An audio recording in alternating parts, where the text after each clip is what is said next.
नमस्कार बच्चों, संस्कृत विद्या चैनल में आप सबका स्वागत है।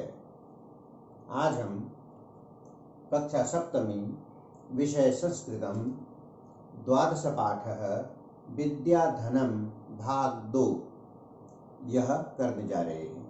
भाग 1 में हमने प्रथम और द्वितीय श्लोक को समझ लिया था।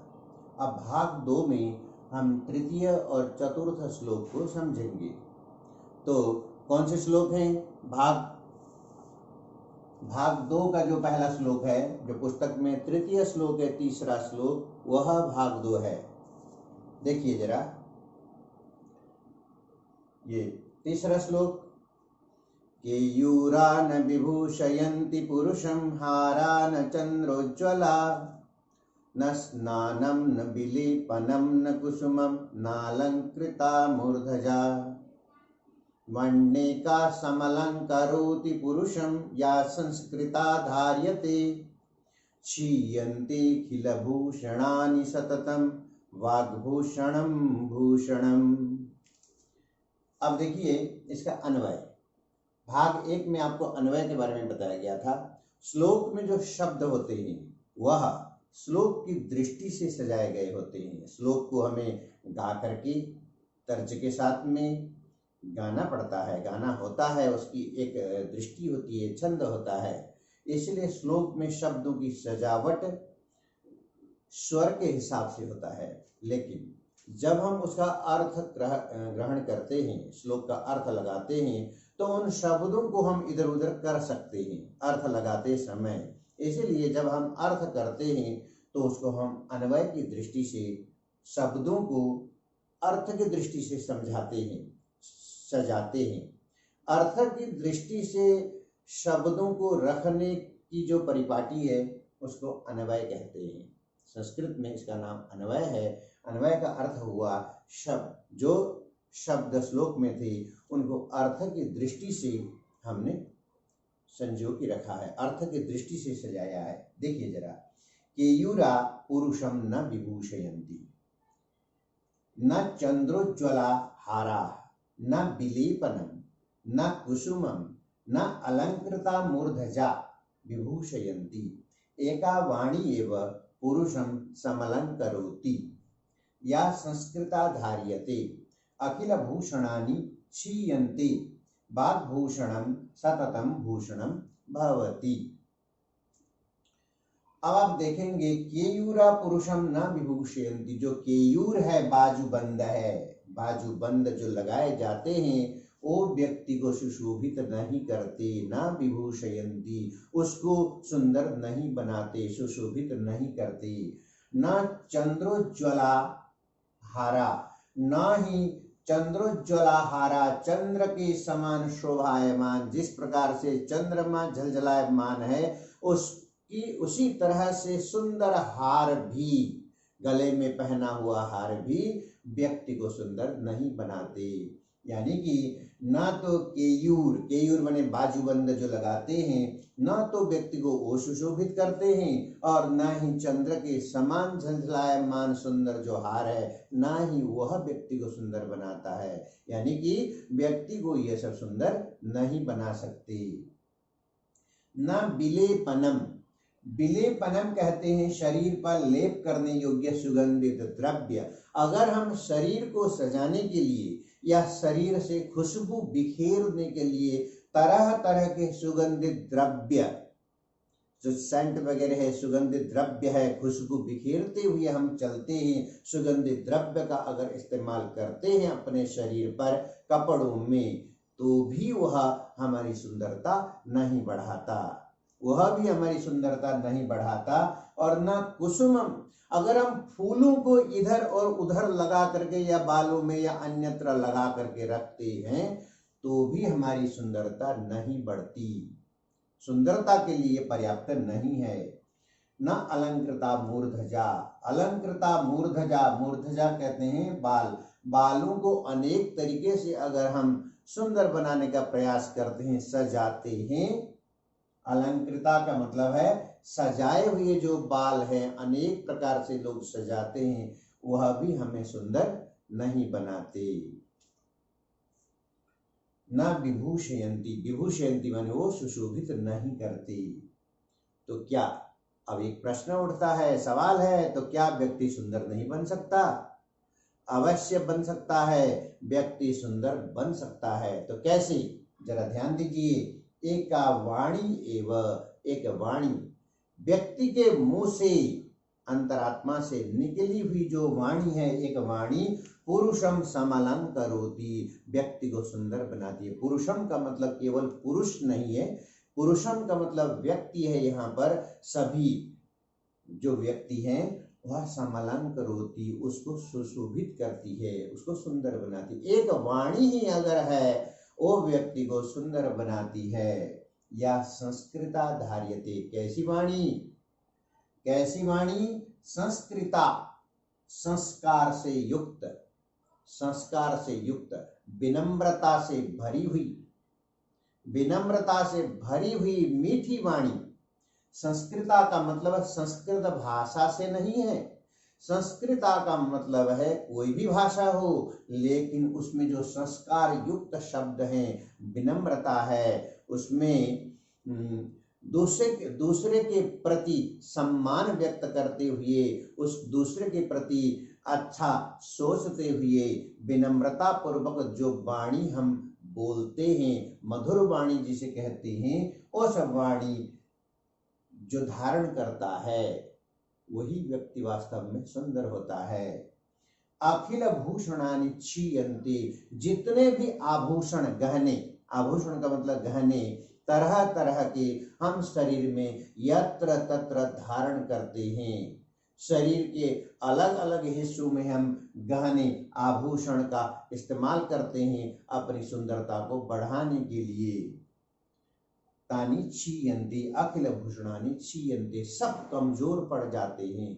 वाणी रूपी आभूषण के सामने ये सारी जो आभूषण हैं जो बाहर से लगाए गए हैं, सब कमजोर पड़ जाते हैं, फीके पड़ जाते हैं, क्योंकि वाणी के द्वारा व्यक्ति को अपना बनाया जा सकता है। मीठी वाणी का प्रयोग करके ही व्यक्ति दूसरे के करीब आता है, जबकि एक बहुत सारे आभूषण पहने हुए व्यक्ति को अगर कर्कश वाणी का उपयोग करते हुए आप देखेंगे तो आप उसके नजदीक कभी नहीं जाएंगे।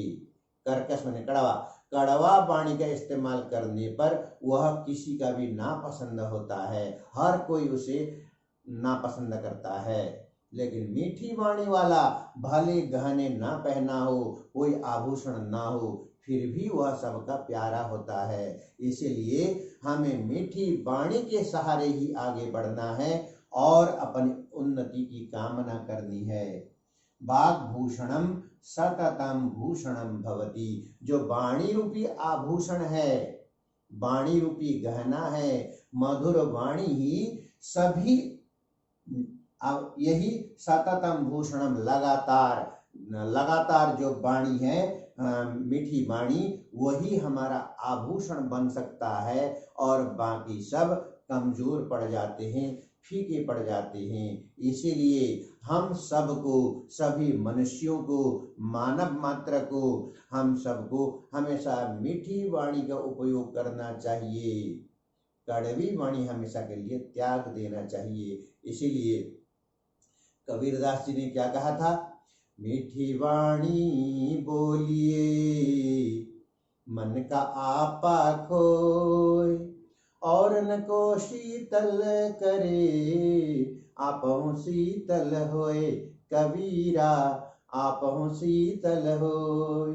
मीठी वाणी के प्रभाव में सभी लोग रहते हैं, जबकि गहने के प्रभाव में सभी लोग नहीं रहते। कड़वी वाणी को तो कोई पसंद ही नहीं करता है। इसीलिए हमें मीठी वाणी से ही आगे बढ़ने की सोचनी चाहिए, जीवन में मीठी वाणी अपनानी चाहिए। अब इसका अर्थ हम अगले बार फिर से लिख करके इसका अर्थ आपको बताएंगे।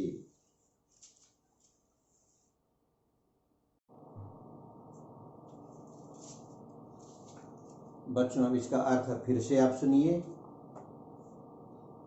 केयूरान विभूषयन्ति पुरुषम, इसका हिंदी में हम सरलार्थ लिख करके बता रहे हैं।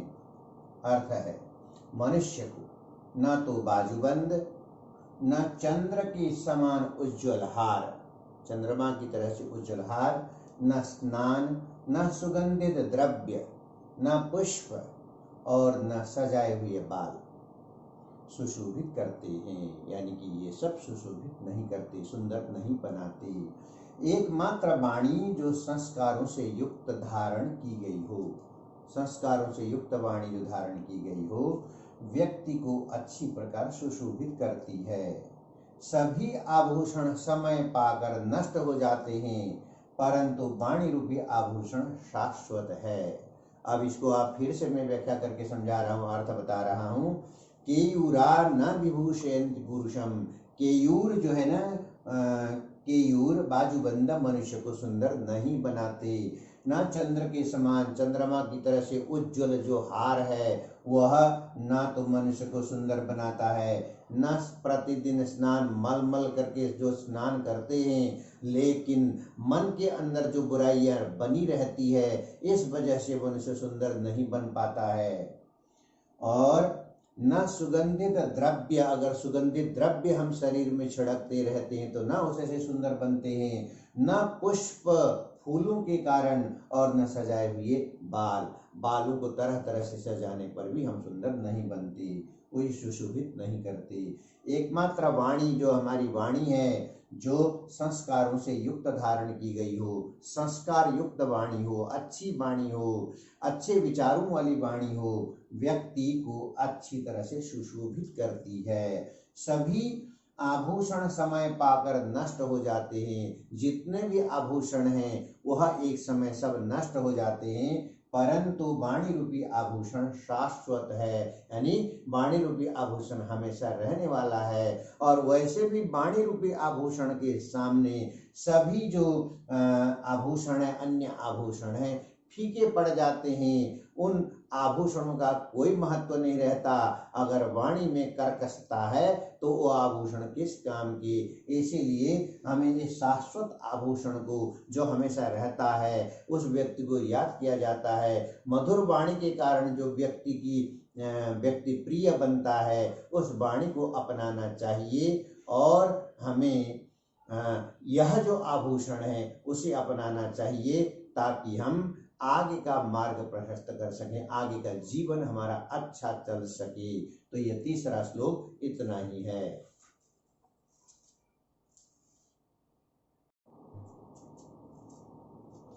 हाँ बच्चों, अब आपके सामने चौथा श्लोक, चतुर्थ श्लोक अस्ति, चौथा श्लोक सुनिए। विद्यानाम नरस्य कीर्तिरतुला, भाग्यक्षयी चाश्रय, धेनु काम दुघा, रतिश्च विरहे, नेत्रं तृतीयं च सा। सत्कारायतनं कुलस्य महिमा, रत्नैर्विना भूषणं, तस्मादन्यमुपेक्ष्य सर्वविषयं, विद्याधिकारं कुरु। तस्मादन्यमुपेक्ष्य सर्वविषयं, विद्याधिकारं कुरु। जरा अर्थ समझेंगे। पहले अन्वय से। विद्या नाम नरस्य अतुला कीर्ति, भाग्यक्षयी च आश्रय।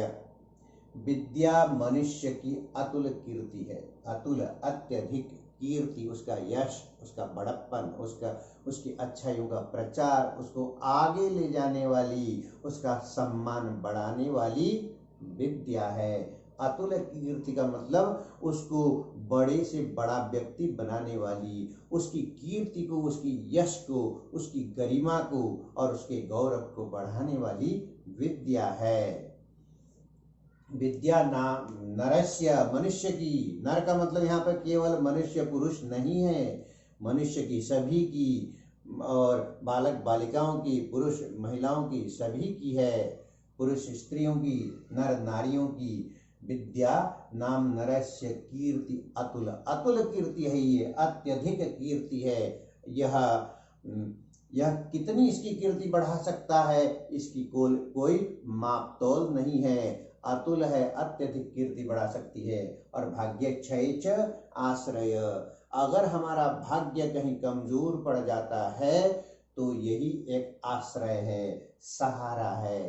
भाग्य क्षय आश्रय, यह हमारा आश्रय है। विद्या के द्वारा हम अपने भाग्य को फिर से आगे ले जा सकते हैं, फिर से उसको पुनर्जीवित कर सकते हैं। भाग्य के सहारे, यह विद्या के सहारे हम अपने भाग्य को फिर चमका सकते हैं। अगर हमारे पास विद्या है तो यह संभव है, और विद्या के द्वारा हम अपने भाग्य को, भाग्य अगर हमारा कमजोर पड़ रहा है तो फिर से उसको मजबूती दे सकते हैं। भाग्य चेच आश्रय। काम दुघा धेनु, काम दुघा का मतलब इच्छाओं की पूर्ति करने वाली। धेनु जिस प्रकार से होती है, गाय होती है, कामधेनु गाय के बारे में कहावत है, जितना दूध चाहिए उतना दूध मिलेगा, जितना दूध निकाल सकेंगे उतना दूध वह गाय देती रहेगी। तो उस तरह से कामधेनु गाय का मतलब हुआ इच्छाओं की पूर्ति करने वाली विद्या है।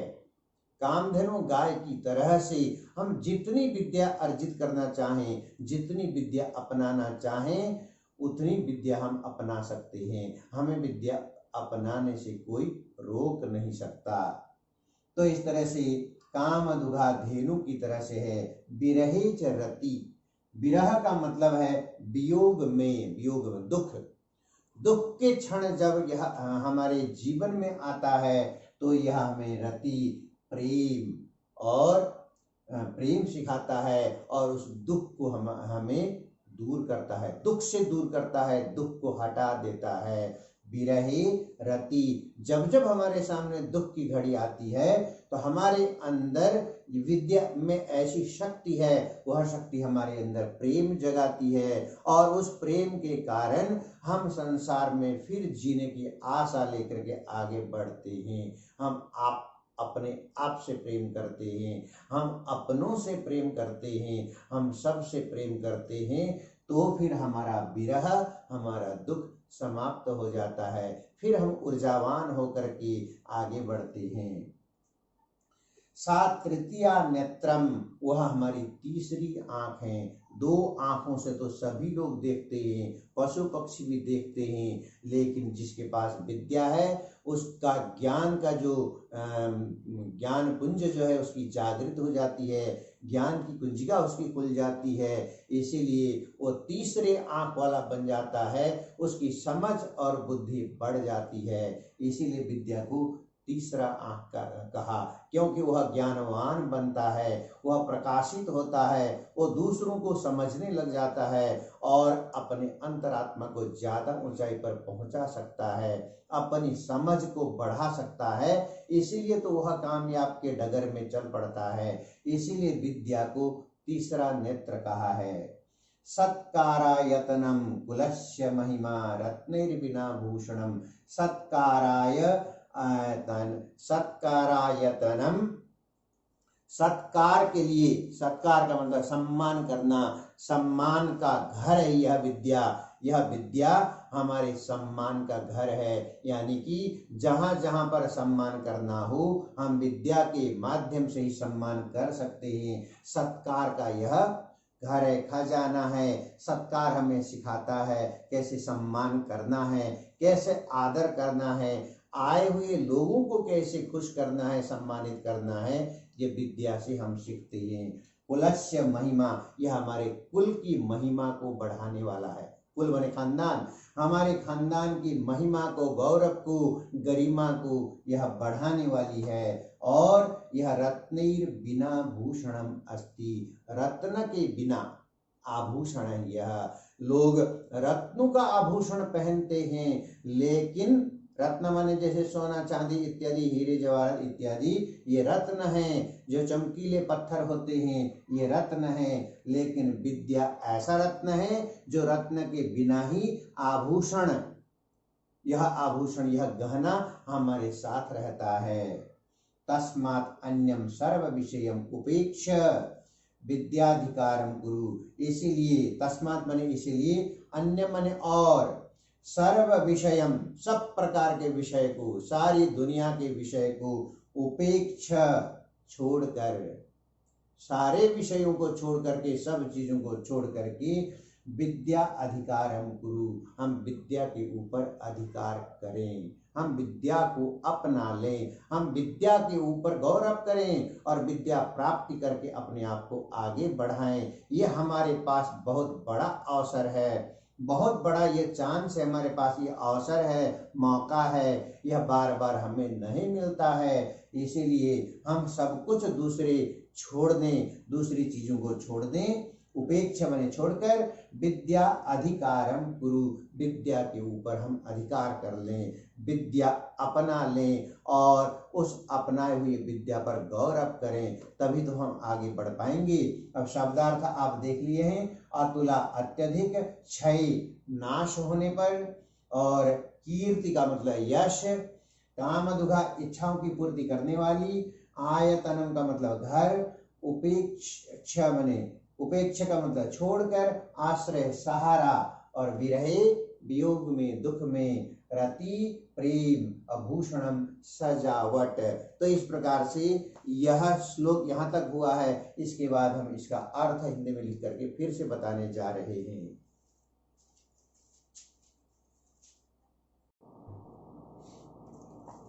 हाँ बच्चों, अब ये चौथे श्लोक का हिंदी अर्थ हम लिख करके फिर से बता रहे हैं, ध्यान देंगे। विद्या नाम नरस्य कीर्ति रतुला भाग्य क्षयी चाश्रय। ये जो चतुर्थ श्लोक है उसका अर्थ हिंदी में, विद्या नामक मनुष्य का अत्यधिक यश है, भाग्य के नष्ट हो जाने पर सहारा है, इच्छाओं की पूर्ति करने वाली गाय अर्थात कामधेनु है, वियोग की दशा में प्रेम है, यह तीसरी आंख है, सम्मान का निवास है, कुल की महिमा है और बिना रत्नों का आभूषण है। इसीलिए अन्य सभी विषयों को छोड़कर विद्या का अधिकार करें, विद्या पर अधिकार करें। समझ गए होंगे बच्चों, फिर से सुनिए। विद्या नाम नरस्य कीर्ति रतुला, विद्या नामक मनुष्य का अत्यधिक यश फैलाने वाली यह विद्या ही है। भाग्य के नष्ट हो जाने पर, अगर हमारा भाग्य कभी नष्ट हो जाता है या कमजोर पड़ जाता है तो विद्या ही हमारे लिए सहारा है। इच्छाओं की पूर्ति करने वाली गाय, जिस प्रकार से कामधेनु अपनी इच्छाओं की पूर्ति कर देती है, कामधेनु गाय जितना दूध हमें चाहिए उसके मुताबिक वह दूध देती है, हमारी इच्छा भर देती है, उसी प्रकार की यह गाय कामधेनु की तरह से हमारे लिए ये विद्या है। वियोग की दशा में प्रेम है, जब वियोग, विछुड़न, वियोग और दुख की घड़ी हमें आती है तब यह विद्या ही हमारे अंदर प्रेम जगाती है, अपने प्रति, देश के प्रति, समाज के प्रति, लोगों के प्रति प्रेम का संचार करती है और हमको फिर जीने का सहारा देती है। यह तीसरी आंख है। दो आंख तो पूरे जगत में सभी लोगों के पास है, लेकिन यह हमारी अंतरात्मा को जगाती है, हमें मानसिक बल देती है, हमें हमारा आत्म गौरव बताती है। इस प्रकार से यह हमें ज्ञान भंडार से भर देने वाली यह विद्या है। इसीलिए यह ज्ञान रूपी तीसरी आंख इसको कहा गया है।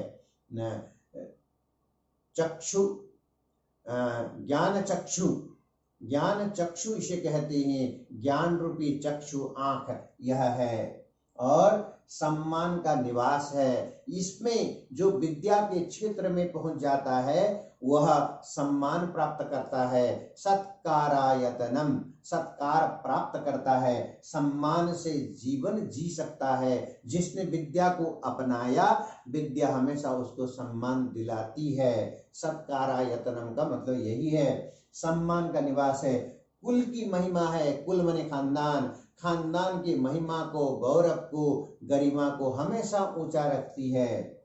बिना रत्नों का आभूषण है, रत्न के बगैर जो आभूषण होते हैं वह आभूषण विद्या ही है।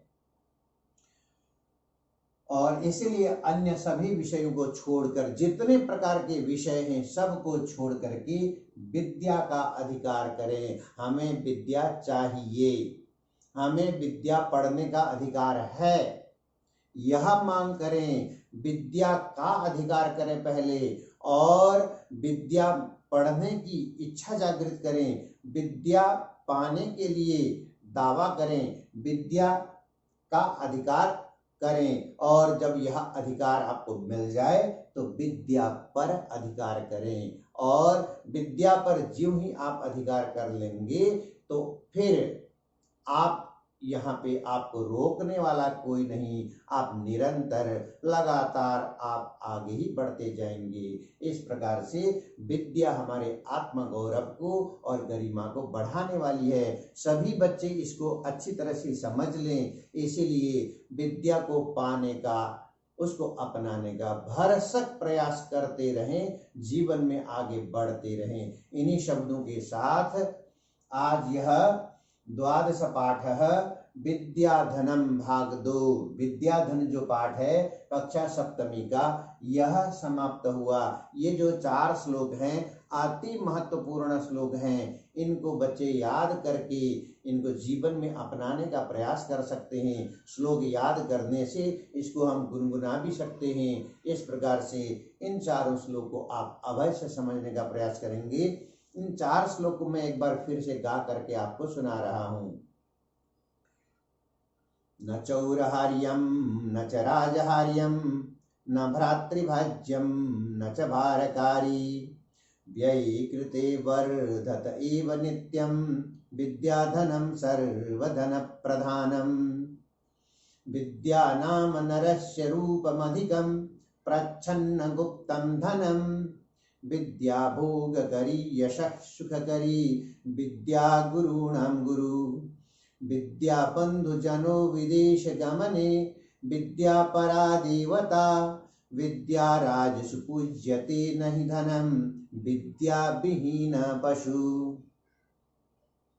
केयूरान विभूषयन्ति पुरुषं हारान चन्द्रोज्ज्वला न स्नानं न विलेपनं न कुसुमं नालंकृता मूर्धजा।